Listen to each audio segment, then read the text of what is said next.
UFC 308 की press conference हो गई है और मेरे दिमाग में आ रहा था कि यार अगर हिंदी के अंदर देखना चाहें और ये पता करना चाहे कि हमारे फेवरेट फाइटर्स से UFC 308 की प्रेस कॉन्फ्रेंस में क्या क्या पूछा गया, तो यार क्या इलाज हो इसका। तो मैंने ये वीडियो इसीलिए बना डाली कि जो मेरे भाई पता करना चाहते हैं कि UFC 308 की धमाकेदार प्रेस कॉन्फ्रेंस के अंदर हमारे फाइटर्स जैसे Ilia Topuria, Max, we will find out Holloway और उसके अलावा रॉबर्ट विटेकर और द बोर्स हमजत चिमाएव के साथ बाकी के जो फाइटर्स UFC 308 को धमाकेदार इवेंट बनाने वाले हैं, उनसे वर्ल्ड वाइड रिपोर्टर्स ने कौन कौन से क्वेश्चन फायर किए। तो आज हम अपने भाइयों के लिए ये वीडियो लेकर आ गए हैं। तो अगर आपको ये वीडियो पसंद आए तो इस वीडियो को लाइक जरूर करना है, चैनल को जरूर सब्सक्राइब करना है, क्योंकि अगर आप ऐसा करेंगे तो इस चैनल को बहुत ज्यादा बूस्ट मिल सकता है। तो चलिए बिना किसी देरी के इस वीडियो को शुरू करते हैं। हमजत चिमाएव और रॉबर्ट विटेकर की फाइट को लेकर हम सभी एक्साइटेड हैं और ये एक्साइटमेंट हमें नजर आया प्रेस कॉन्फ्रेंस के अंदर, और सेम एक्साइटमेंट हमें नजर आया इलिया टपूरिया और मैक्स होलोवे को लेकर। लेकिन बाकी के फाइटर्स को अगर हम देखें तो उतना बज मुझे दिखाई नहीं दिया। ये पूरी प्रेस कॉन्फ्रेंस चली 1 घंटा, लेकिन इस 1 घंटे के अंदर चुनिंदा चीजें क्या हुई जहां पर थोड़ा सा अटेंशन ग्रैब किया लोगों का। तो ये सारी बातें आज की इस वीडियो में मैं आपसे डिस्कस करूंगा। प्रेस कॉन्फ्रेंस को अच्छे से समझने के लिए हम करेंगे सबसे पहले मेन इवेंट के फाइटर्स की बात, कि यहां पर चैंपियन इलिया टपूरिया और मैक्स होलोवे को क्या क्या क्वेश्चन पूछे गए। फिर उसके बाद हम डिस्कस करेंगे हमजत चिमाएव और रॉबर्ट विटेकर के क्वेश्चंस क्या क्या थे, और उसके बाद लेटर जो फाइटर्स थे उनके बारे में हम बात करेंगे। तो चलिए मेन इवेंट की बात करते हैं। मेन इवेंट के अंदर फीचर हो रहे हैं जॉर्जिया और स्पेन को रिप्रेजेंट करने वाले आज के टाइम पर फेदरवेट डिवीजन के किंग इलिया एल मेटाडोर टोपुरिया, और वो अपना पहला टाइटल डिफेंस करने वाले हैं मैक्स ब्लेस्ड होलोवे के खिलाफ। तो यहां पर प्रेस कॉन्फ्रेंस के अंदर इलिया टपूरिया ने समा बांध रखा था। अगर मैं पूरी प्रेस कॉन्फ्रेंस को जज करूं पूरे 1 घंटे को, तो यहां पर सबसे ज्यादा एनर्जी जो मुझे दिखाई दी वो इलिया टपूरिया के अंदर दिखाई दी। लेकिन मैक्स होलोवे कॉन्फिडेंट दिखे, लेकिन उनको जितने भी क्वेश्चंस पूछे गए इस पूरी प्रेस कॉन्फ्रेंस के अंदर, उनका आंसर सिर्फ ये था, we will find out brother on Saturday 26, यानी कि इनका पूरा का पूरा ध्यान एक ही लाइन को लेकर था, वी विल फाइंड आउट। तो पूरी प्रेस कॉन्फ्रेंस में मैक्स होलोवे ने कुछ नहीं कहा, सिर्फ वी विल फाइंड आउट कहा। यह बात सुनकर इलिया टपूरिया भी परेशान हो गए। उन्होंने कहा कि तुम्हारा नाम मैक्स ब्लेस्ड होलोवे की बजाय Max we will find out Holloway होना चाहिए, या मैक्स फाइंड आउट होलोवे होना चाहिए। आप भी मुझे कमेंट बॉक्स में कमेंट करके बताइएगा, हेल्दी कन्वर्जेशन करेंगे। इलिया टपूरिया से क्वेश्चन पूछा गया कि आपका जो सपोर्ट है ये आबू धाबी के अंदर दिखाई दे रहा है, क्योंकि यहां पर जॉर्जिया से भी लोग आए हैं, स्पेन से भी लोग आए हैं। तो जो भी क्वेश्चंस पूछे गए इलिया टपूरिया से वो पूछे गए स्पेनिश में, स्पेनोल में। तो पहली जो आई कैचिंग मोमेंट हुई वो इन दोनों के बीच में ये हुई कि रिपोर्टर ने पूछा कि आप मुझे बताओ कि क्या आप शुरुआत के 10 सेकंड के अंदर ही पॉइंट आउट करने लगोगे फ्लोर की तरफ और कहोगे कि आ जाओ देखते हैं who is the best boxer. तो यहां पर इलिया टपूरिया के जवाब देने के बाद मैक्स होलोवे ने कहा कि ये डिजर्व नहीं करता अभी कि मैं इस तरीके का मोमेंट इलिया टपूरिया को दूं। तो इलिया टपूरिया ने कहा कि मैं डिजर्व नहीं करता। मैक्स होलोवे, तुम मेरी तरह बनना चाहते हो। चैंपियन कौन आज के टाइम पर? चैंपियन मैं हूं। तुम वो सब जगह लेना चाहते हो, तुम वो सब करना चाहते हो जो आज के टाइम पर मैं कर रहा हूं। You want to live my dream यार, ट्राई टू अंडरस्टैंड। तो यहां पर इलिया टपूरिया ने मैक्स होलोवे को जवाब भी नहीं देने दिया कई जगह पर। इससे मैक्स होलोवे इरिटेट हो गए, और जब इलिया टपूरिया से क्वेश्चन पूछे जाते थे तो मैक्स होलोवे चुपचाप बैठे रहते थे। फिर बाद में उन्होंने बोला कि देखो ऐसे जो है आंसर देने के लिए जो है वेट करना चाहिए, अडल्ट को ऐसे बिहेव करना चाहिए, तुम तो बच्चों की तरह बिहेव कर रहे हो। लेकिन मैक्स होलोवे ये शायद भूल गए कि ये मेंटल गेम खेलने की परफेक्ट जगह है। प्रेस कॉन्फ्रेंस किस लिए होती है? प्रेस कॉन्फ्रेंस हाथ मिलाने के लिए, हेलो जी कैसे हो जी, हाउ आर यू जी, इसलिए नहीं होती। अपने अपोनेंट के ऊपर मेंटल प्रेशर डालने के लिए होती है। और जब इतना हाई स्टेक मामला चल रहा हो, जहां पर वर्ल्ड टाइटल इंप्लीकेशंस हो, तो वहां पर तो यार चैंपियन माइंड गेम खेलेगा ही। वहां पर इरिटेट होने की बजाय टिट फॉर टैट करने की जरूरत पड़ती है। लेकिन ये हमें थोड़ा सा ठंडा दिखाई दिया मामला। इलिया टपूरिया से पूछा गया कि आप मुझे ये बताओ कि मैक्स होलोवे जो हैं उनके खिलाफ फाइट करने के लिए क्या 5 राउंड के लिए रेडी हैं? तो उन्होंने कहा कि 5 राउंड क्या, मैं 15 राउंड भी फाइट करने के लिए रेडी हूं, लेकिन जो प्रेशर मैं इसके सामने डालूंगा, जिस तरीके से मैं इसके कॉर्नर्स को कट करूंगा, he will not be able to control myself. तो यहां पर जो मामला हमें दिखाई दिया UFC 308 के मेन इवेंट में, दोनों प्रेस कॉन्फ्रेंस के अंदर कॉन्फिडेंट दिखाई दिए, लेकिन अग्रेसिव रहे यहां पर इलिया टपूरिया। फिर हमजत चिमाएव और रॉबर्ट विटेकर की बात करते हैं। हमजत चिमाएव जो पहले एनर्जेटिक हमें दिखाई देते थे, वो दिखाई नहीं दिए UFC 308 की प्रेस कॉन्फ्रेंस में।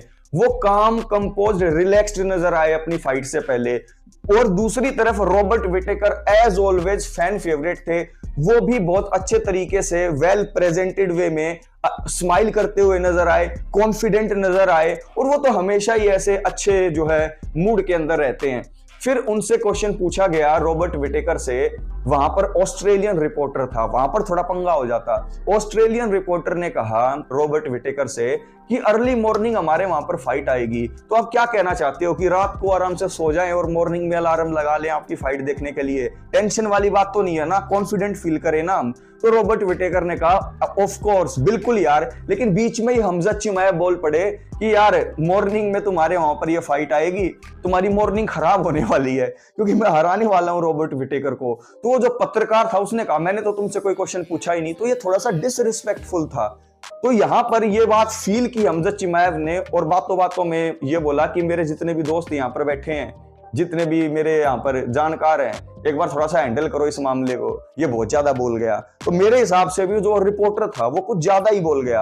अगर आपको भी ऐसा लगता है तो नीचे कमेंट बॉक्स में कमेंट करना, क्योंकि यार थोड़ा बहुत सोच समझ के बोलना चाहिए। अगर वहां पर कैमरा नहीं होते, फेस टू फेस होते, क्या उसकी हिम्मत होती वो हमजत के सामने इतना बोल जाता? बिल्कुल भी नहीं, पेंट में मुंह देता वो, सच बात है ये।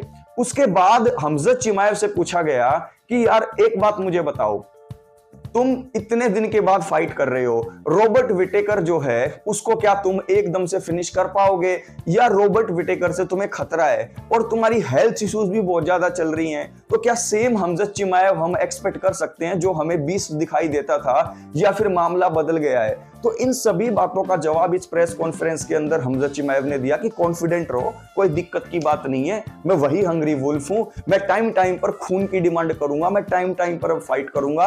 लेकिन एक चीज मैं बता देना चाहता हूं, मुझे टाइटल शॉट जो है देने के लिए कई बार यूएफसी ने बोला है, लेकिन मुझे टाइटल शॉट दिया नहीं है। लेकिन एक बात उन्होंने हाईलाइट की कि इलिया टपूरिया मेरा दोस्त है, मेरे साथ ट्रेनिंग भी कर चुका है, मैं इलिया टपूरिया को देखकर इंस्पायर भी होता हूं। क्यों? क्योंकि ये वर्ल्ड चैंपियन बन गया है, मुझे भी वर्ल्ड चैंपियन बनना है। तो यहां पर उनकी भूख हमें नजर आई। और यहां पर एक चीज और नजर आई कि वो बहुत ज्यादा कॉन्फिडेंट थे, गंजे नहीं थे, बाल उगा लिए उन्होंने सिर पे। एनक्लाइव वर्सेस राकिच, ये जो फाइट है ना, इस फाइट के ऊपर बहुत ज्यादा चीजें ऑन स्टेक लगी हुई हैं।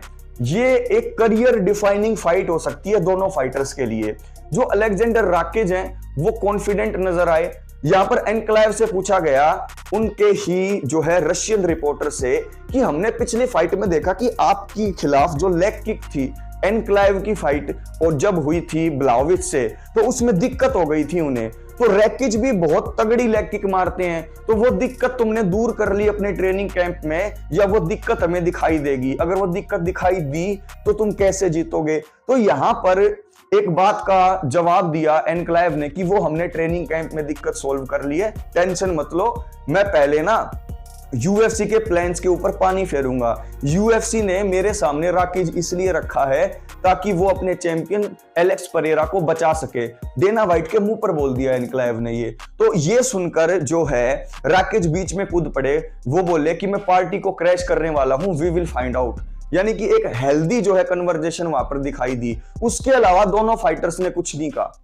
और दूसरी तरफ अगर मैं बात करूं मागोमेडव शरफुद्दीन की, तो शरफुद्दीन काफी कॉन्फिडेंट नजर आए।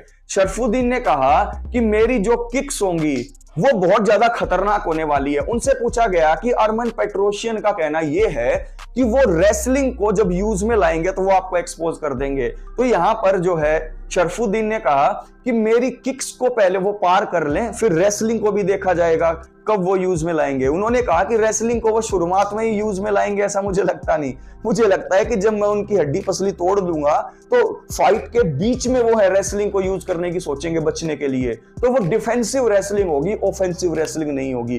तो अब देखना ये होगा कि क्या वो माइकल बिस्पिंग की तरह एक आंख वाले सेकंड चैंपियन बन सकते हैं या नहीं, क्योंकि माइकल बिस्पिंग मेरी नजर में एक लेजेंड है। और यहां पर शरफुद्दीन भी लिमिटेड जो है फिजिकल डिसएडवांटेज होते हुए भी चैंपियन बनने का पूरा जो है मादा रखते हैं। अगर वो टाइम टू टाइम इंप्रूव करें, अपनी ग्रैपलिंग रेसलिंग स्किल को जो है इंप्रूव करें, या फिर जो टेक डाउन डिफेंस है उसको स्ट्रॉन्ग करें। पांचवी फाइट लेरोन मर्फी और डैन ईगे के बारे में थी। तो दोनों से एक एक दो क्वेश्चन पूछा गया।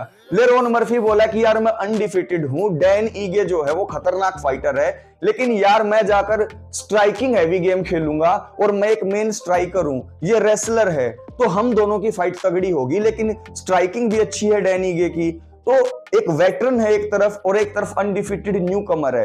तो इस फाइट को लेकर भी जो है एक्साइटमेंट बना हुआ है।